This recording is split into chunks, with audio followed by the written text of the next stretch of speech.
मेळघाटातील चिखलदरा तालुक्यातील रेहट्याखेडा गावात एका 77 वर्षीय वृद्ध महिलेला जादू टोण्याच्या संशयावरून तिची गावात नग्न धिंड काढण्यात आली।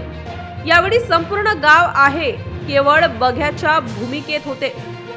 रेहट्याखेडा येथील काढणी नंदाराम शेलुकर अशी या पीडित वृद्ध महिलेचे नाव असून तिने मुलांसह 6 जानेवारी रोजी चिखलदरा पोलीस ठाण्यात या घटनेची तक्रार दाखल केली। मात्र पोलिसांनी केवळ मारहाणीचा गुन्हा दाखल केला आहे।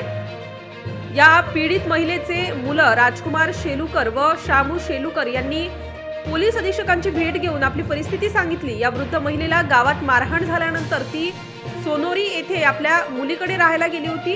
यांच्या 4 एकर शेतात गावातील पोलीस पाटलांनी थेट अंगणवाडी देखील बांधल्याचा आरोप या शेलुकर कुटुंबियांनी केलेला आहे। वृद्ध महिलेच्या तक्रारीवरून चिखलदरा पोलिसांनी भारतीय न्याय दंड संहितेनुसार काही मारहाणीचे गुन्हे दाखल केले। मात्र आरोपीवर अंधश्रद्धा आणि जादूटोणा विरोधी कायद्यातील तरतुदीनुसार गुन्हा दाखल केला नाही असा आरोप कुटुंबियांनी केला आहे। या प्रकरणाची संपूर्ण चौकशी केली जाईल व त्यानंतर जादूटोण्यासंदर्भात गुन्हे लावले जातील असे पोलीस अधीक्षक विशाल आनंद यांनी सांगितले।